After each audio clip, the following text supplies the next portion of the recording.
En marxa l'ús del pàrquing per a camions, busos i turismes del polígon del Mas de Tous. Amb càmeres de seguretat i lectors de matrícules, l'obra de restauració s'ha pogut fer amb una subvenció de l'IBASE.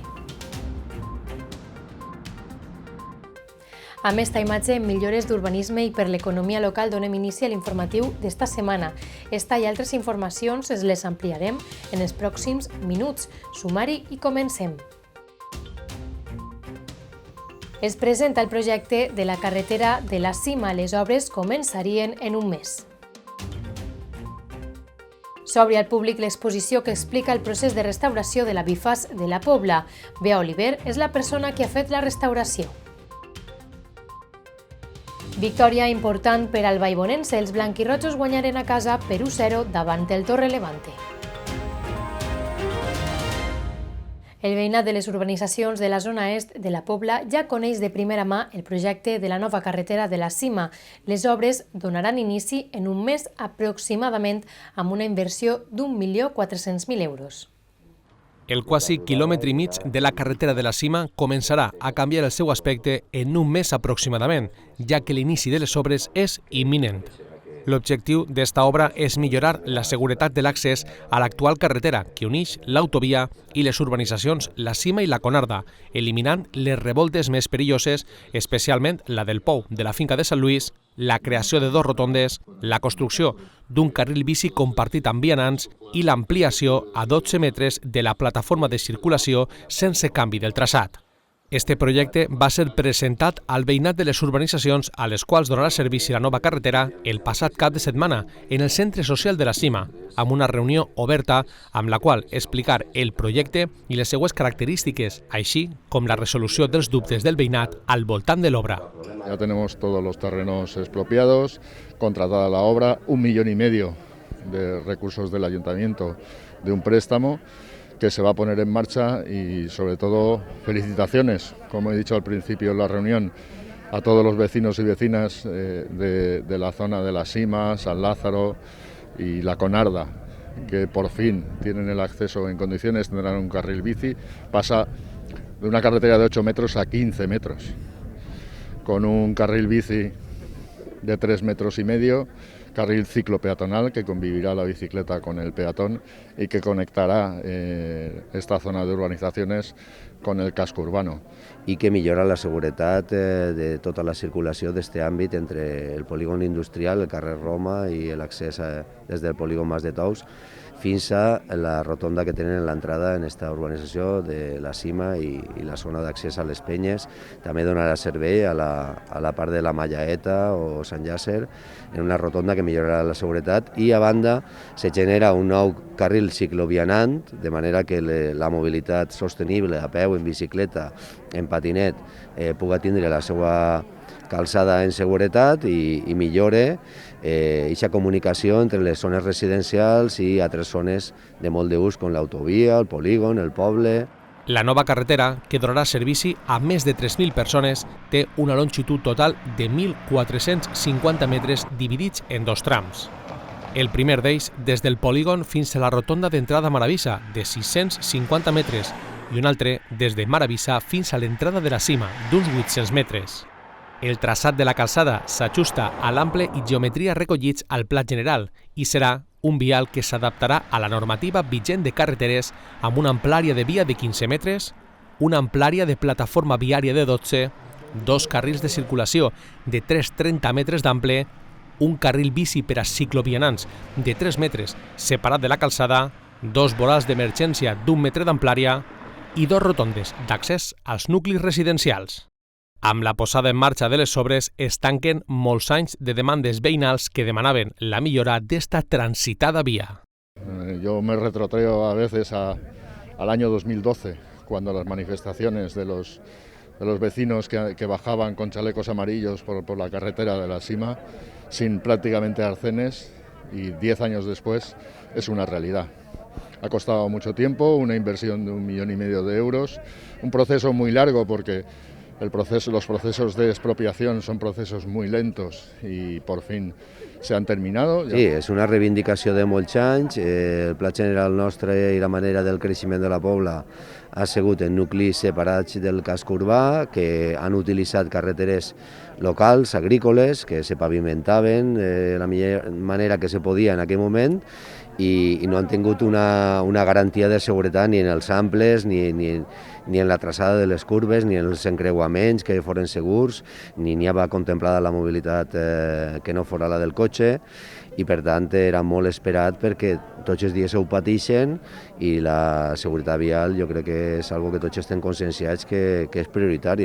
La inversió de les obres de la carretera de la Cima ascendís a 1.484.111 euros i una vegada que comencen les obres s'espera que estigui acabada en 8 mesos. Con un arcén aparte de 1 metro Es posa en marxa el nou parc per a camions del polígon del Mas de Tous, un pàrquing amb zona d'esplai que servirà d'estança per als treballadors de la zona. Tauletes per a pícnic per tindre més confort a l'hora de fer la parada a la Pobla pels vehicles pesats. El pàrquing del polígon de Mas de Tous ja existia, però ara ha millorat la senyalització i l'accessibilitat per a aquests grans vehicles. Dins de les ajudes a la millora de les àrees industrials s'ha fet diverses coses, i una de les més significatives és este pàrquing, que ja existia com a superfície, però la seva ordenació ha millorat moltíssim, de manera que queda ben clar les places del vehicle industrial gran, que és el que té més necessitat. No només les àrees recreatives perquè els camioners puguen tindre una estada més acollidora mentre esperen a carregar o descarregar en les empreses del polígon, sinó que també s'ha millorat la seguretat. I la seguretat en il·luminació i en càmeres de vigilància dota d'aquesta tranquil·litat per a que un vehicle industrial, que sol ser un vehicle molt car, tinga un mínim de tranquil·litat a l'hora d'estacionar-lo. Unes millores en infraestructures que serviran, a més de facilitar el treball dels camioners, també per posar en valor i reactivar a les empreses amb la modernització dels serveis al polígon i l'ajuda així en la dinamització industrial de la zona. I jo crec que això li aporta valor a tota l'àrea industrial i entra en aquesta dinàmica de les millores en senyalització, en hidrants, en pressió d'aigua, en seguretat de càmeres, en accés a la fibra per a dades a les empreses. Bueno, són diverses, però en aquest cas el pàrquing és per a poder dotar d'un lloc on deixar els vehicles que en el resto de les zones residencials molesten. El polígon de Mas de Tous és un dels majors de la comarca i amb aquestes actuacions es potencia el servei a les empreses. La major part de les empreses estan concentrades en aquesta zona, aquesta és l'àrea que teníem, i el que hem tratat és d'aprofitar-la. Millorarà els serveis que tenen les empreses i millorarà l'accessibilitat o el poder aparcar per als transportistes que vinguen a les empreses que tenim així. Se trata ja no és que sigui un benefici econòmic directe, sinó que doni una sèrie de serveis a l'àrea industrial. Tenim una àrea industrial prou gran, que són vora 750.000 metres quadrats d'àrea industrial, moltes empreses, molt xicotetes, perquè n'hi ha molta varietat, també n'hi ha grans, i el que falta, la línia que portem, és intentar donar una sèrie de serveis a l'àrea industrial. A més de les 42 places per camions, també es millora l'espai per tots els vehicles, amb 32 places disponibles per cotxes, per a tots els que treballen o fan negocis al polígon. El curs Jove Oportunitat ha començat esta setmana a la Pobla. Es tracta d'un programa que orienta joves que han abandonat els estudis perquè troben un camí cap al món professional. Ells i elles són joves entre 16 i 21 anys que no han acabat l'ESO. Reben orientació i motivació després d'abandonar els estudis.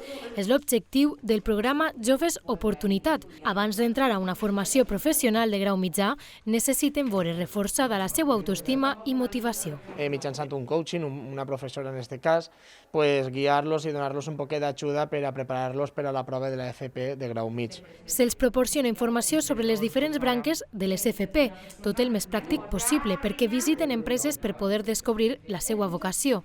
Des de la Regidoria de Joventut es van adherir al programa de la Generalitat a través de l'Institut Valencià de la Joventut, finançat amb fons socials europeus i que compta també amb la implicació de l'Institut. Per tant, és una bona iniciativa per a tots aquells que no han trobat l'espenta per estudiar o que els feia falta un poc de recolzament. Orientació i un projecte de vida perquè estos joves no perden el tren de la integració social.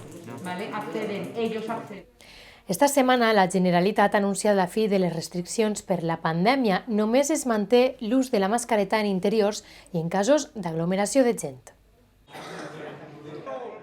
Cauen les restriccions per la pandèmia. Ja no es demana certificat Covid digital en cap cas ni s'estableixen limitacions d'aforaments, però sí la distància mínima d'1,5 metres en establiments oberts al públic. Es que, independientemente de que hayan quitado las restricciones o no, en la calle cada uno hace lo que quiere. Molt bé, crec que és el pas a seguir i que vol dir que estem a punt de finalitzar aquesta pandèmia, no? Tot i que hi ha encara qui no ho sap. Ahora ya no, anda.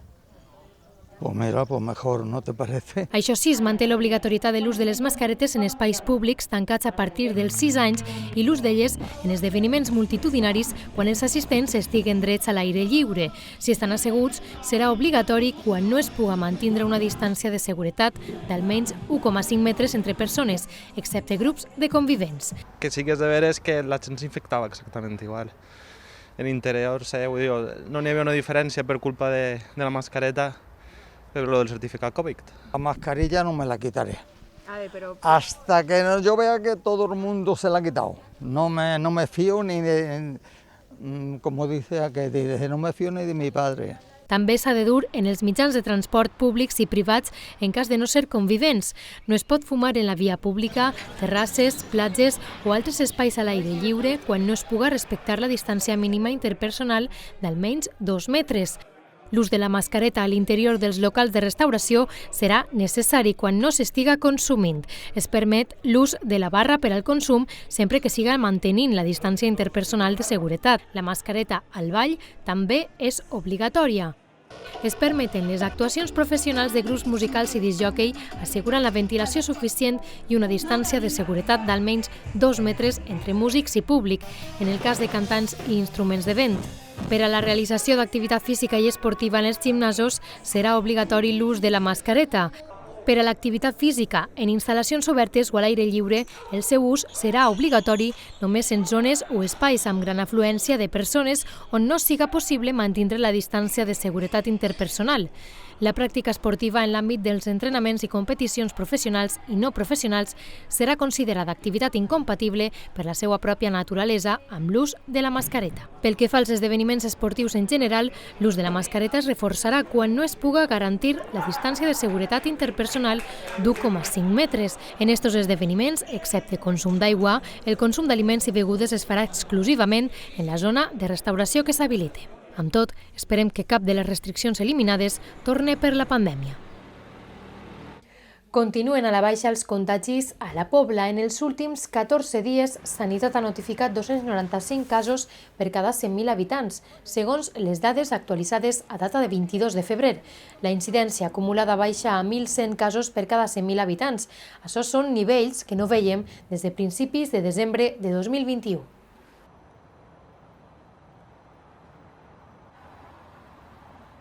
El pròxim dia 4 de març, al centre social, tots els comerciants de la Pobla tenen una reunió on poden informar-se sobre les subvencions disponibles per digitalitzar el comerç local. El e-commerce guanya terreny. Cada vegada es ven més per internet i la pandèmia que hem passat només ha vingut a confirmar aquesta tendència. Per això, des de la Regidoria de Comerç s'ha preparat una reunió informativa per l'Associació de Comerciants de la Pobla per a preparar el sector davant d'este repte de modernització. La Mancomunidad va a hacer una charla el día 4, de 2 a 3 de la tarde, aquí en el centro social. El digitalizar, vender por internet, o sea, hacer una página web. Hay varias opciones. Pero esas opciones en la charla ya se dirá y se explicará cómo se puede adquirir y cómo se puede hacer.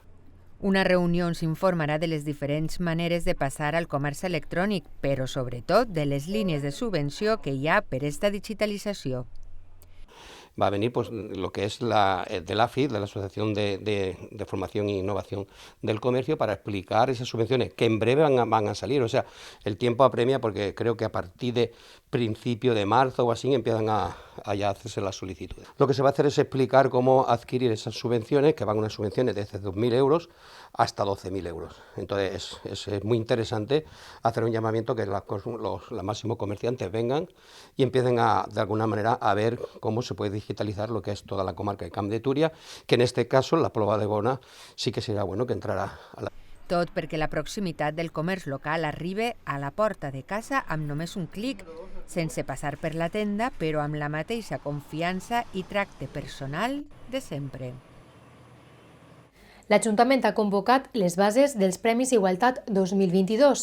Tenen de termini per presentar els seus projectes fins a l'1 de març. Les categories en les quals convoquen els premis són cartells del 8 de març i 25 de novembre, el concurs audiovisual, el de relats breus i els premis al reconeixement al treball per la igualtat. A les bases trobaran els requisits i formes de presentació dels projectes i candidatures, així com la quantitat dels premis. Podran trobar-les al tauler d'anuncis del web lapobladevallbona.es.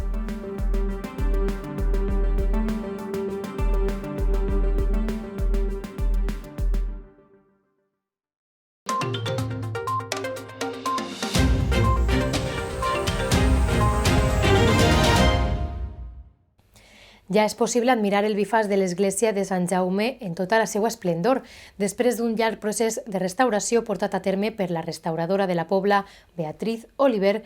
S'ha organitzat una exposició amb la qual mostrar els resultats. Han sigut entre el procés d'estudi i els treballs de rehabilitació 3 anys de treball per tal de poder restaurar el bifàs del segle XV de l'església de Sant Jaume. Els treballs han sigut obra de la poblana Beatriz Oliver, dins del seu projecte de treball de fi de grau en una restauració en la qual han participat la parròquia i l'Ajuntament.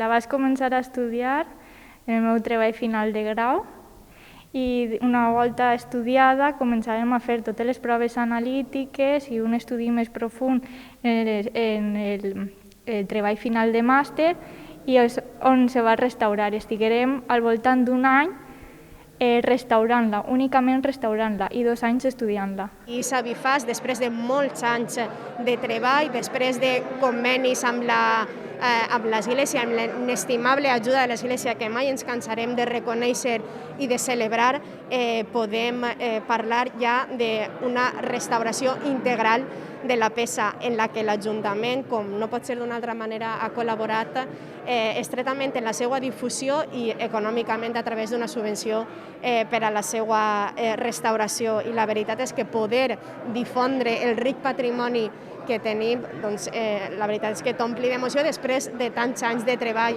Per a celebrar la fi del procés de restauració, s'ha organitzat en la Casa Gran una exposició amb la presència de forma extraordinària del bifàs, que presidia el centre de la sala.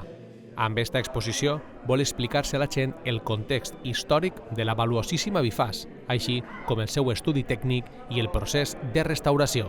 L'exposició recull 10 cartells i un audiovisual on s'explica tant la història d'aquesta bifàs, de com apareix o no apareix en la Pobla, també s'explica què és una bifàs i sobretot desvela els elements que hem anat descobrint al llarg del seu estudi, de com el pintor la va dibuixar, la va construir i la va pintar, i també el procés de restauració que s'ha dut a terme. Des de l'aportació econòmica de l'Ajuntament fins a la que ha fet la parròquia de Sant Jaume gràcies al treball de la feligresia. La inauguració de l'exposició va ser el moment per a celebrar este procés de restauració, que ha sigut la suma dels esforços i les voluntats de molta gent.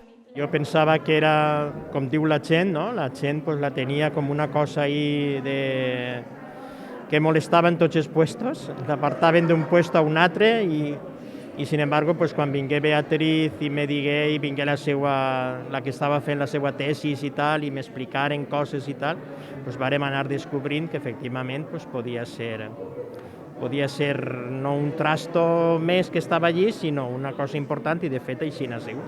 l'agraïment específic, no? Ja no sols a l'Església, sinó també a cadascuna de les feligreses que cada vegada que hem necessitat accedir a l'Església, a la parròquia, que hem necessitat i que les hem molestat, han estat sempre al nostre costat, també per a recaudar fons, en calendaris. Al final ha sigut un treball col·laboratiu entre les dues parts per a que, en aquest cas, tot el poble guanyara en la difusió i en la recuperació d'una peça tan important. L'exposició estarà oberta al públic en la Casa Gran fins al 15 de març i en ella es mostra la història i com ha sigut la recuperació d'un tipus de peça datada en el segle XV i de la qual existeixen pocs exemplars en la Comunitat Valenciana.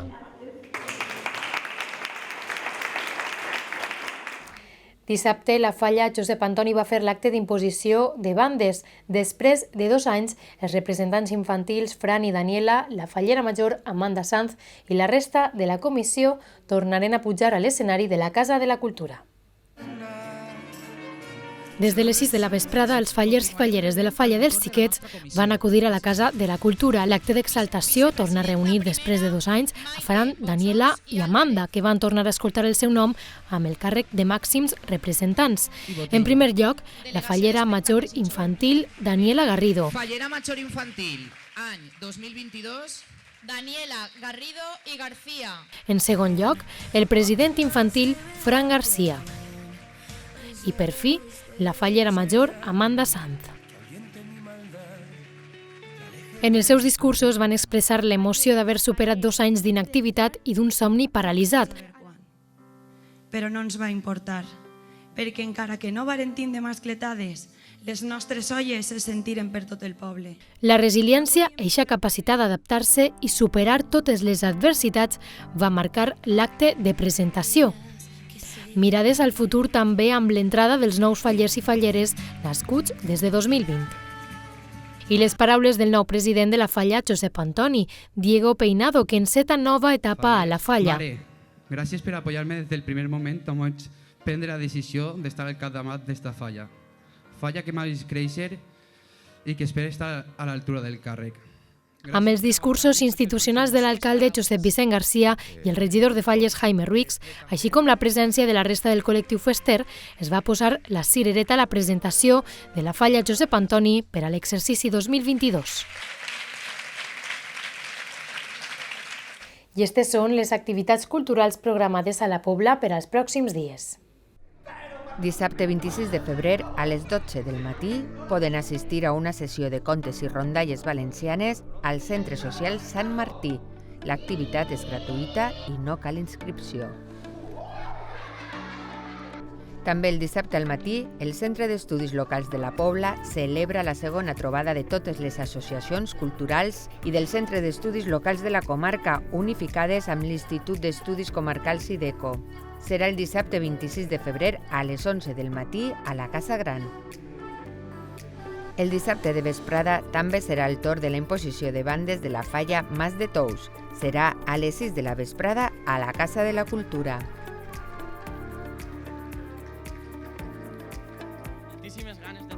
I per tots els joves que vulguin acudir, la llar jove obri de nit. Serà el 26 de febrer de 10 a 1. Cal avisar abans d'anar. Este diumenge 27 de febrer, els amants de la natura tenen una oportunitat de fer una excursió a Torres Castro, Calles, ruta amb una dificultat mitjana i 12 quilòmetres de caminada. A les 8 del matí, en el punt de trobada, inscripcions a la Biblioteca de la Pobla. I la setmana següent arranquen els actes d'igualtat. Serà el dia 2 de març a la vesprada amb la presentació de l'exposició de les dones. El dia 4, a les 9 de la nit, el concert de La Otra al Centre Social.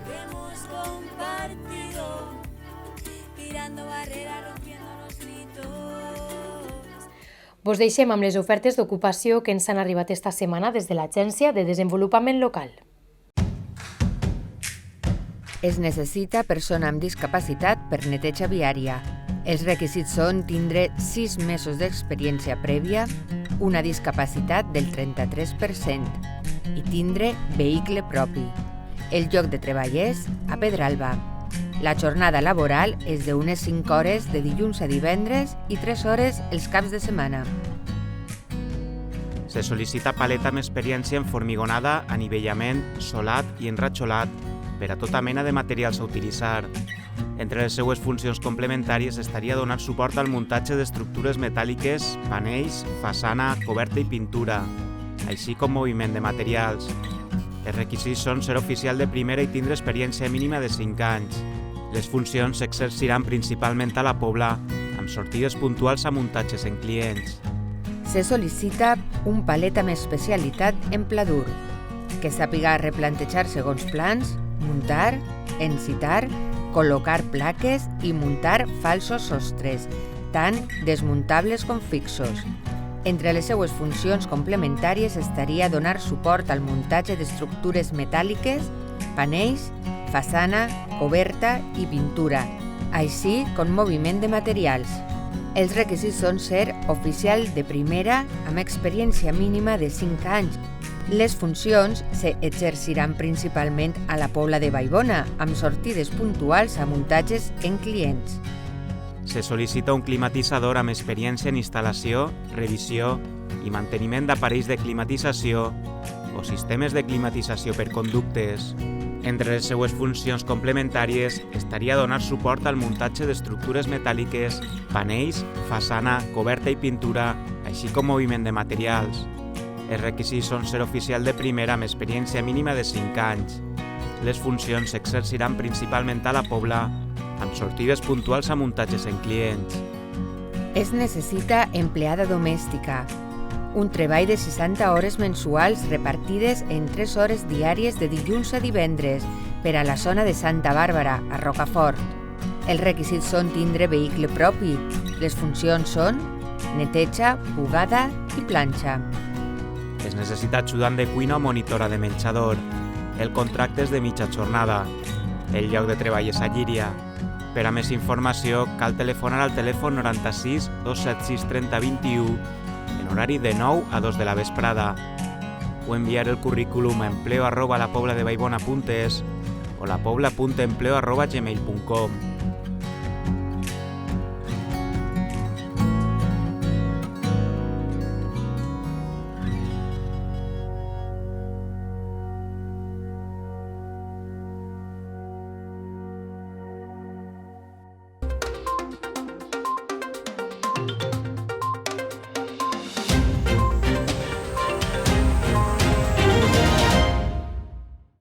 Victòria important per al vallbonense. Els blanquirrojos guanyaren per 1-0, un partit ple d'ocasions de gol. Amb este triomf, l'equip del Salvador Martí obri una distància gran amb la zona del descens. 20a jornada de la regional preferent per al vallbonense, que rebia en el Salvador Martí al Torrelevante. Després d'haver perdut en l'última jornada davant del líder i amb només 4 punts de diferència en la classificació entre els dos equips, el partit es presentava com una gran oportunitat de mirar més cap endavant que cap enrere. Durant els primers minuts de la primera part, els equips només van tantejar-se i les aproximacions a una i altra àrea van ser molt tímides per part dels dos conjunts. La primera gran oportunitat del partit sigue per als visitants, un esglai que deixava gelada la graderia, ja que per molt poc no arribà el 0-1. I si clara, la va tindre el Torrelevante, no menys clara va ser esta doble ocasió del vallbonense. Per 2 vegades els aficionats cantaren ui, quedant tots amb les ganes de cantar un gol que no arribà per molt poc. Empat a 0 al descans, i no seria per arribar de sa porteria, una dinàmica que es repetiria en la segona part. El vallbonense assetjava la porteria del Torrelevante, però sense sort, i no seria per intentar-ho, tal com va ocórrer en esta doble oportunitat. Rèplica immediata per als visitants amb esta clara ocasió, en la qual tampoc s'estrena el marcador. Un marcador que va obrir-se al minut 62, quan Manu Teruel anotava el que és el seu segon gol de la temporada. Un gol molt celebrat i amb dedicatòria inclosa. I amb l'1-0 més oportunitats per al vallbonense, totes elles claríssimes. Primerament va ser Adri qui estavellava el baló en el pal i després Dani Zapata no pogué batre al porter després d'un contraatac perfecte però sense el premi del gol. Al remat, victòria per 1-0 i 26 punts en el Casteller que donen molta tranquil·litat en la classificació. L'objectiu d'avui era guanyar per tal de treure aquests 3 punts i mirar cap a davant, perquè si perdíem, este equip que està ahí en la zona ISA ens retallava 3 punts. Entonces, objectiu complit i a continuar passet a passet. I ells, per la situació classificatòria, necessitaven guanyar sí o sí, nosaltres també, perquè al final no volem estar en la zona de baix de la classificació, volem estar un poc més amunt i clar, guanyar-los implicava treure més distància de la zona del descens i aspirar també a estar en una posició més còmoda a la taula i jo crec que tenim equip i tenim entrenador i tenim cos tècnic per a estar en aquesta posició. En la charla el míster lo ha comentado y ha dicho, mira, va a pasar un tren, o lo cogemos o lo dejamos pasar. El tren es de ganar y cogerlo y meternos con 26 puntos, como tú dices, y estar entre los 7 primeros, o dejar ese tren, no cogerlo y meternos en los 7 últimos. Que nos metemos en los 7 primeros, a intentar estar sextos. Que nos metemos en los 7 últimos, pues otra vez a intentar salvarnos de ahí. A ver, hemos tenido la suerte de sacar 3 puntos. La semana que viene justo jugamos contra un equipo que está sexto, que es el Villamarchante, jugamos fuera. Ganamos, ahí arriba. Arriba sin puestos de promoción, però allà arriba. Victòria per la mínima en un partit en el qual els dos equips tingueren moltes i clares ocasions de gol. Nosaltres hem tingut i ells també en alguna transició també ens han fet perill, sobretot en la primera part i en la segona al principi també, que podien haver marcat. Nosaltres el que volíem era una vegada hem marcat el gol, el tancar ahí darrere perquè en aquestes transicions que estaven tenint ells, sobretot per la seva banda esquerra, va tindre aquesta seguretat. Pense que l'hem fet perquè a partir d'ahir no han tingut més que nació a valor parat. I la primera part ja hem tingut alguna molt clara, i sí, algun rebot i una jugada que crec que li rebota a David i va al pal, i després la segona part la d'Adrià, alguna jugada que ells estaven ja molt amunt i nosaltres a la contra intentàvem agafar-los, i la de Dani Zapata i alguna més, però bé, la meua també, però bé, la veritat és que ha sigut un partit obert, bonic de veure, jo crec que per als que han vingut, y el más importante es que sumen 3. Vamos, ¿no? ¿Cómo podemos fallar tanto? Porque, ya te digo, es que han sido un larguero, un palo, pero 2 o 3 mano a manos que es más fácil fallarla que meterla, o sea, ¿sabes? O sea, es más fácil meterla que fallarla. Entonces, al final dices, ¿cómo puedes fallar tanto? Al final ha llegado el gol de la manera que menos te esperas. Un golpeo, he tenido suerte de meter, pero con ayuda un poquito del defensa. Amb este resultat, el Vallbonense suma un total de 26 punts en la classificació i puja fins al 9è lloc. Els llocs de descens queden a 10 punts de distància, un matalàs que hauria de ser suficient per a finalitzar el campionat amb tranquil·litat amb 10 jornades encara per davant. El següent partit, els blanquirrojos jugaran contra el Vilamarxant a domicili en un duel directe, ja que només separa un punt als dos equips. Triomf de l'equip blau de Jesús Monraval i Mario per 60-45. La partida va suposar la tornada de Raúl, que va aguantar bé el joc dilluns després de la lesió que arrossegava. En la primera partida de dilluns, al trinquer de la Pobla, Carlos d'Alfarb i Morret superaren a Héctor de Sueca i Rafa per 60-45. Després va arribar la partida estel·lar de dilluns, on Mario passà amb nota contra un rival de primera. Ell va ser un dels protagonistes de la partida, per ser la primera vegada que este jove escaleter debutava contra un rival de primer nivell com és francès. Sí, la veritat és que al principi, com aquestes partides no sol jugar-les, o sea, és una de les primeres partides que jugué contra una figura així tan bona com Francesc i Raúl, i al principi la veritat és que estava prou nervioset i volia fer-la totes perfectes i tal, però després els meus companys m'han dit que jugar un poc més tranquil i això, i al final he pogut fer alguna pilota així bona i jugar en equip, i al final hem pogut treure la partida. Mario va estar ben conduït per un gran, Jesús, qui li va aconsellar. Sí que l'ha trobat un poquet nerviós, no? Jugar la partida bona, jo crec que sí, al principi estava molt nerviós. Després ja ha començat a jugar bé, l'he dit, juga tranquil, que jugarà ben jugadeta i que jugarà per nosaltres, i la veritat és que l'ha eixit molt bé. L'altre protagonista va ser Raúl, que tornava d'una llarga lesió d'1 any i mig. Per fi va poder provar-se en un trinquer de primera. Sí, a veure, avui el braç estic molt bé, ja acaba la partida i no m'ha ressentit de res, així que per això molt content. I pel que fa a la partida, després de la igualada a 30, els de blau van posar-la directa i varen agafar 4 xocs d'avantatge que els va portar a la victòria. Nos ha costat, no hem jugat mai, no?, junts. Entonces, nos ha costat entrar en xoc, medir la velocitat de la pilota, Però bé, jo crec que de mitjan partida per acabant mos hem acoplat. Això sí, la parella de Roig va complir, ja que tenia enfront un trio contra el que ho han donat tot.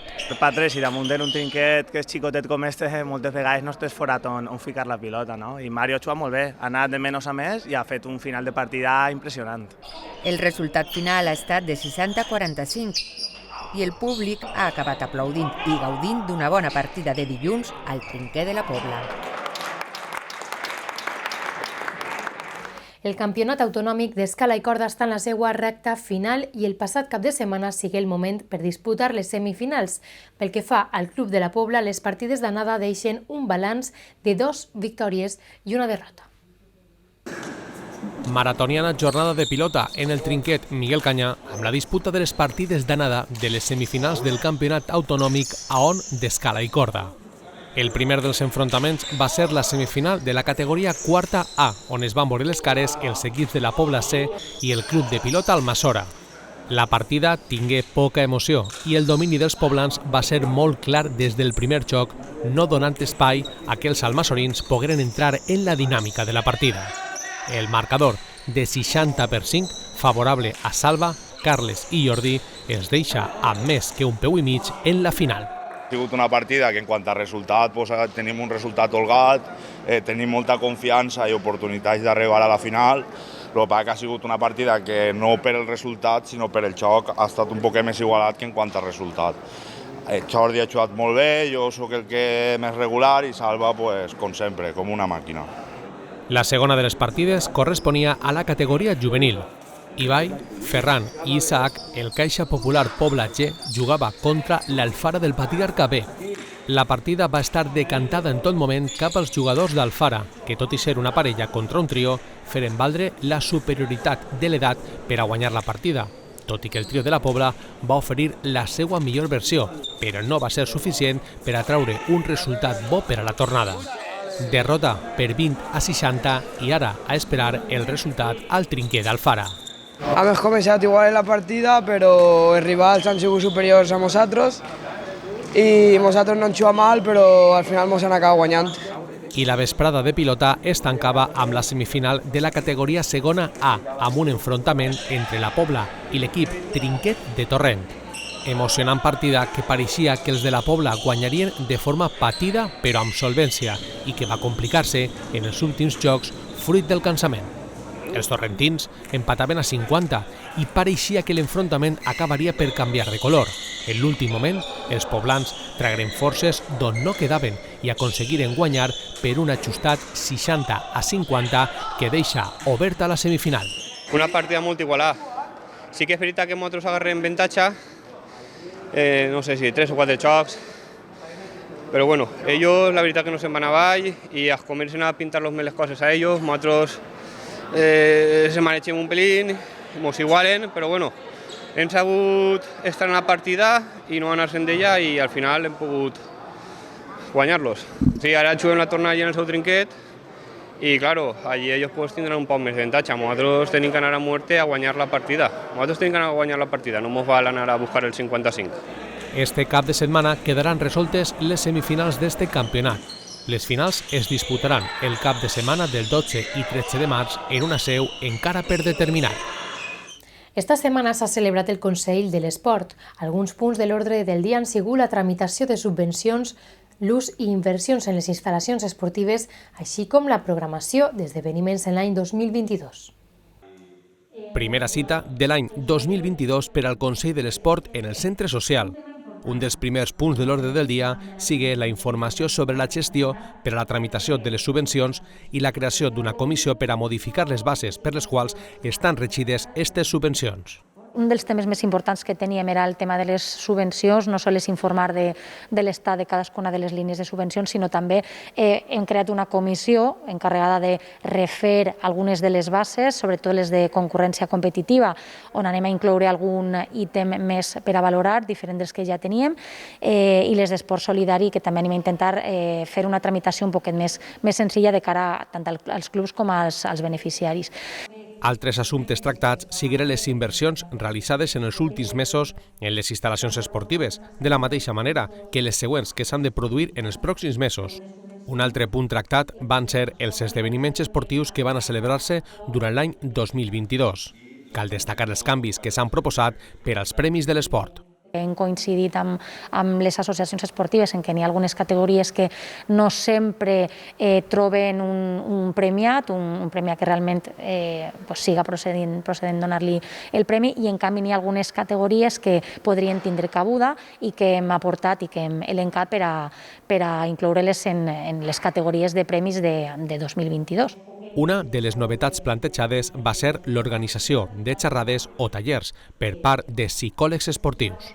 Posar en marxa des de l'Ajuntament algun curs impartit per psicòlegs especialistes en esports per ajudar a gestionar. S'han donat moltes idees, des de l'actitud dels pares i les mares davant la competició dels seus fills o els entrenaments, que al final no deixen de ser un model, l'ensenyament de valors esportius en general i altres temes com, per exemple, la gestió de la frustració davant la derrota o l'abandonament un poquet primerenc per no jugar o per falta de motivació. Jo crec que són algunes de les coses que es poden abordar per part d'un psicòleg i que des de la regidoria proposem als clubs per a que tant pares i mares com xiquets o entrenadors, xiquets i xiquetes com entrenadors, puguen assistir i aprendre alguna cosa més, que sempre és interessant. Esta és la primera de les 3 reunions que el Consell de l'Esport organitzarà enguany. La següent tindrà lloc coincidint amb la fi del curs esportiu, abans de la Gala de l'Esport i la Setmana Esportiva.